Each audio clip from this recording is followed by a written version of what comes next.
sir, it's Halloween, and it's also my birthday month. Let's see how many people remember. So, everyone has a guilty pleasure. I myself have many, but one of those guilty pleasures for me is the Saw franchise. It's something about those movies that keep drawing me back every October. So this year, I decided to binge watch all Saw films for a special video. I'm going to be ranking all 9 films from worst to best. I've been planning this video for a good minute now. Oh yeah, also, if you notice that the mic sound a little different, if you follow me on TikTok, and if you've seen this video, some pills may work, it may not work. If you're allergic, sorry about that. There's a 90-day money-back guarantee. Hey, what are you doing? Not all of it, hey, back up! Hey! I decided to scream to the mic, and it kind of ruined it.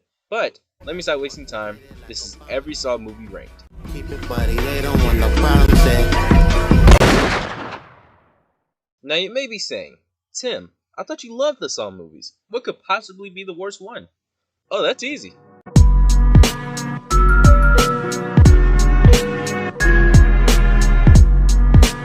Without a doubt in my mind, Saw 5 is easily the worst one. And don't worry, if you can't read Roman numbers, I'll say it for you. The traps are insanely forgettable. Well, except for the final trap where the walls start closing in. But besides that, these characters are unlikable, and man, I know the acting was never the best in any of these films, but this one was just too much for me. Each person isn't really that smart. They're consistently at each other's throats for no reason. And at one point, I had to pause the movie because their choices either made no sense or were just plain dumb. This is also the most nothing movie in the series. The ending was trash and it didn't solve anything, or answer any questions. Saw 5 was just an overall mess. I was bored through certain parts in the movie, and I was ready to skip this one and go to the next. But I'm a trooper and nothing can stop me. You're losing your damn mind, boy. Let's handle this hole. I honestly just find reasons to put videos I find on Instagram in these videos. I think you get the point. Saw 5 is trash. Never rewatching it again.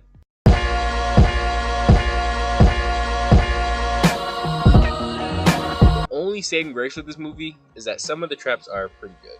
Not all, but some are pretty good.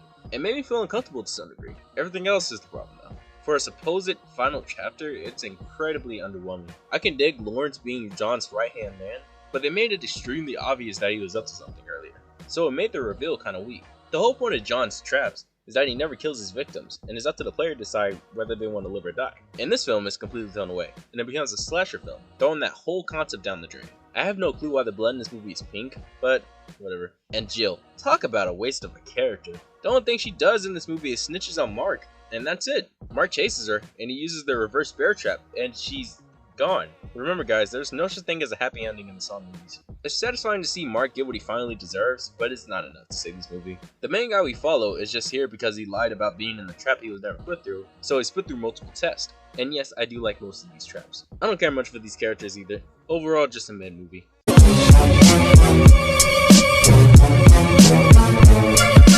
Saw 4 is basically Saw 3 but in a different perspective. We follow Officer Rigg this time, and we get an origin story for John, and how he became who he is now, which I thought was pretty interesting. I'll admit, I like some things in the movie.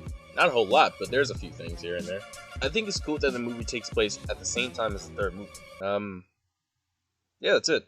I wasn't a huge fan of the traps, and the twist that Mark Hoffman was behind all of this was kinda obvious, because the movie kinda gave it away. He always looked shady. I may have said that it's cool that this movie takes place at the same time as the third movie, but Rigg is such a boring dude, man. And he's also the reason why the players in this film was killed, so that sucks. And man, they kept playing with Eric Matthews, bro. Like, this man was about to leave, but the film was like, yeah, nah, he's dead. 3 movies just to see that. Great job. Overall, this is a boring mess that was just an alternate Saw 3. Speaking of Saw 3,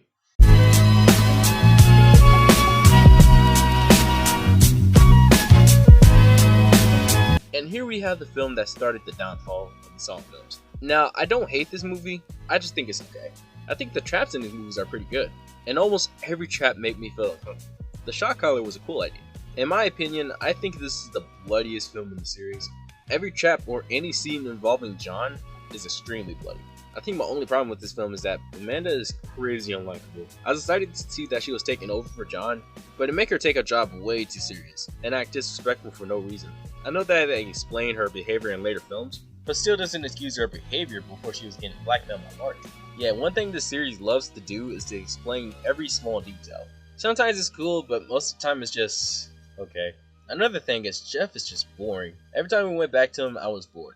I think Saw 3 was just an alright film with great moments, but it's bogged down by a few things that keep it from being a great experience. I wouldn't mind rewatching it, but that probably won't be for a while.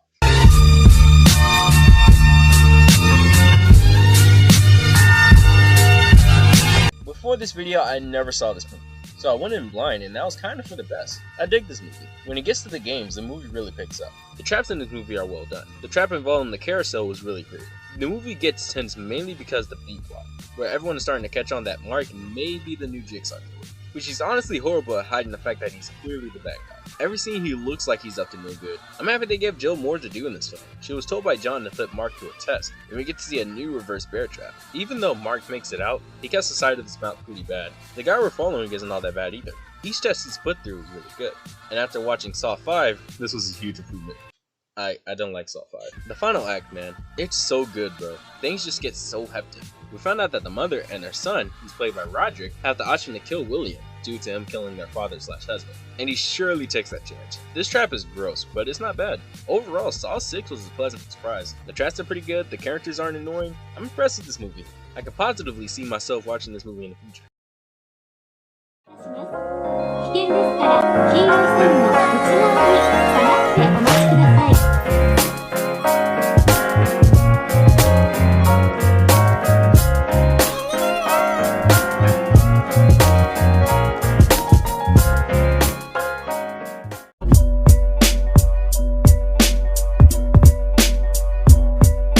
I know a lot of people aren't fine with this movie, but I kinda dig it. This movie doesn't take long to get started, and once it begins, it doesn't stop. The story isn't all that bad, but there's a few plot holes here and there. And I'm starting to hate how the timeline for these movies keep going back. Like, did you know that this game John has 4 people playing happened 10 years ago? And Logan Nelson repeated the same game to get revenge for his dead wife? And how Logan was originally in the game and John let him live? And Logan helped John with the other games even though he was never mentioned in any other movie before this? John, I swear this man had a bunch of backup plans. Besides that, I like the traps featured in this film. They're not too over the top. They have simple rules and they lead to hella gruesome results. My favorite being the final test where John gives the final 2 players a shotgun with one bullet, so they both think they have to kill one another. But in reality, the keys to the chains are inside the bullet, and Anna shoots herself and destroys the other key in the process. All they had to do was listen and wait, and they would have both made it out. The final shot with the lasers was pretty cool, but a bit corny in some degree. You can't tell me this doesn't look a little goofy. I think I probably blurred it, but I honestly like Jigsaw. I had a fun time rewatching this one. Story-wise, it's crazy flawed, but besides that, it's something I would love to rewatch. I can't believe this movie ended up getting this high of a rating, but just hear me out.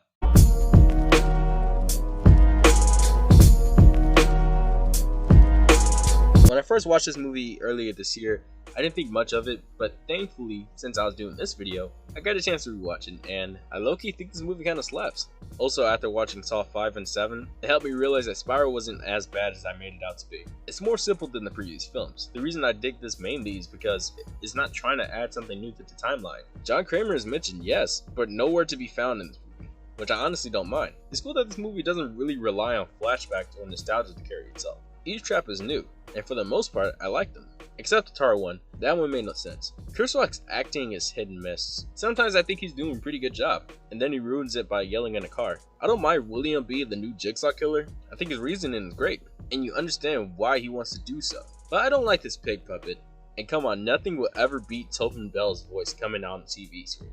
I honestly think Samuel L. Jackson would have made a better Jigsaw killer. That's just me. I was shocked to find out how much I enjoyed this film.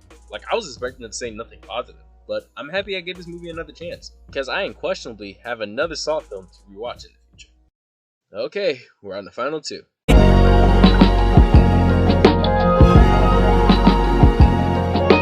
The original holds up remarkably well. One thing I feared that would happen is that with the main 2 characters in the bathroom, the movie would get boring. But surprisingly, the best scenes of the movie revolve Lawrence and Adam in the bathroom. This movie also has flashbacks in between, which sometimes are hit and miss. When they evolve traps, they're cool, but everything else is just, not bad, but it slows the movie down tremendously. I love this movie mainly because it's simple. There's nothing this movie does that requires you to know what happened 10 years ago. The traps are simple too, but I don't get this candle trap. John made it impossible to beat. You have to hold a candle to a wall to get a code for the safe, while being covered with a flammable substance and having glass on the floor. Like, do you want him to win or not? Every other trap seems tolerable. Seeing the reverse bear trap for the first time was a trip. I was also surprised to see how tense this movie gets. The moment where Lawrence snaps and decides to cut his own foot off is just crazy. Cause like, all you hear is Adam screaming and Lawrence losing it. The ending to this movie overall is really good. It makes you think about everything that happened at the beginning of the film, and the ultimate opportunities that could have been done. It's just perfect. Overall, Saw is a classic. It doesn't overdo it in terms of the story. The traps are simple, but still pretty cool. The ending to this day is still great, and to hear the main thing play with this crazy scene is perfect. What else needs to be said? The movie slaps. And last but not least,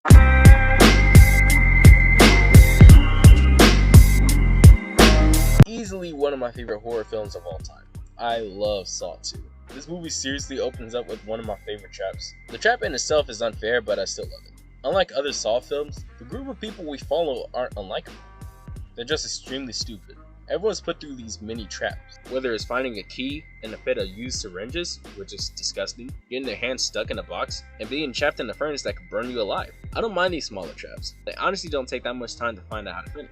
The movie's second plot involves Officer Matthew's son being involved in the game that's taking place inside the house. All John wants Eric to do to get his son back is just sit and talk with him. Once Eric's had enough, he fights John and forces him to help him find his son. Later is when we find out that the footage they've been watching the whole time happened hours ago, and Eric's son was inside a safe the whole time, and Eric is trapped in the same bathroom as in the first movie. This movie is just great, man. I love that twist at the end. It was unexpected. Ending with John smiling knowing that he won. Another thing I really liked was that this character Xavier was slowly turning into a madman, so willing to get the antidote that he ended up hurting himself. I love this movie, man. Before making this list, I knew this is going to be on the top. It just does everything a sequel is supposed to do. Yeah, I know this movie has its flaws here and there, but I always look forward to watching this movie every October.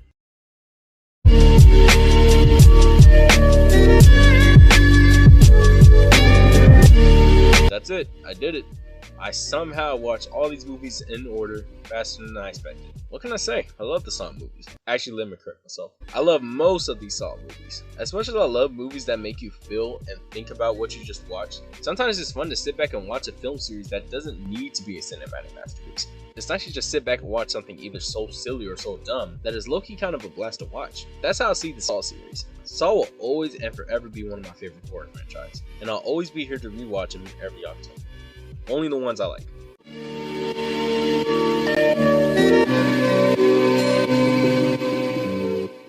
So, you guys will see me next month for That's So Raven. But I'll drop the Timothy review short video soon, so the wait won't be too long. At first I was going to address this, but I had to flex on this one person that keeps stalking my channel. We finally hit 1K, which means I can celebrate. Hey, do we have any chips?